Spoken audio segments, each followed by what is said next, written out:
সাভারের বিকেএসপিতে আজ মোহামেডানের ঢাকা প্রিমিয়ার লিগের ম্যাচ খেলতে গিয়ে হৃদরোগে আক্রান্ত হন বাংলাদেশের সাবেক অধিনায়ক তামিম ইকবাল। বিকেএসপির অদূরে কাশিমপুরের কেপিজে স্পেশালাইজড হসপিটালে তিনি এখন চিকিৎসাধীন। হার্টে ব্লক ধরা পড়ায় একটি রিংও পরানো হয়েছে তামিমকে। বর্তমানে তামিম কার্ডিয়াক কেয়ার ইউনিটে ভর্তি আছেন।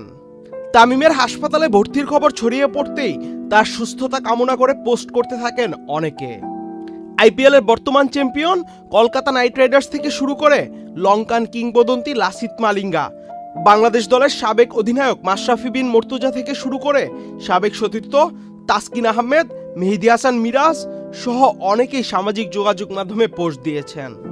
শাহরুখ খানের কলকাতা নাইট রাইডার্স তাদের ফেসবুক পোস্টে লিখেছে, দ্রুত সেরে ওঠো তামিম ইকবাল, পুরো ক্রিকেট মহল তোমার জন্য প্রার্থনা করছে। শ্রীলঙ্কান কিংবদন্তি পেসার লাসিথ মালিঙ্গা লিখেছেন, তোমার দ্রুত ও পুরোপুরি সুস্থতা কামনা করছি। মাঠে যেমনটা তুমি সবসময় করেছ ঠিক তেমনই লড়াই চালিয়ে যাও। বাংলাদেশের সাবেক অধিনায়ক মাশরাফি বিন মর্তুজান লিখেছেন, মহান আল্লাহ তোর সহায় হন তামিম, দ্রুত সুস্থ হয়ে ফিরে আয় সবার মাঝে ইনশাআল্লাহ। ওয়ালটন আবারও মিলিয়নিয়ার অফারে ওয়ালটন ফ্রিজ কিনে আপনিও হয়ে যেতে পারেন মিলিয়নিয়ার।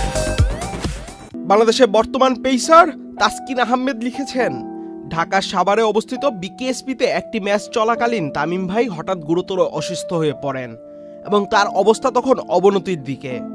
তিনি এখন লাইফ সাপোর্টে আছেন। এই কঠিন সময়ে আপনার প্রার্থনায় তাকে স্মরণ রাখুন, আল্লাহ যেন দ্রুত তাকে সুস্থ করে তোলেন। বাংলাদেশের অলরাউন্ডার মেহেদী হাসান মিরাজ লিখেছেন, হৃদরোগে আক্রান্ত হয়ে লাইফ সাপোর্টে আছেন তামিম ইকবাল ভাই।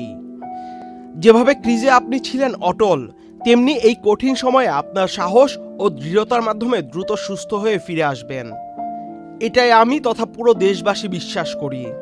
মহান রব্বুল আলামিন আপনাকে দ্রুত সুস্থ করে দিন, আমিন।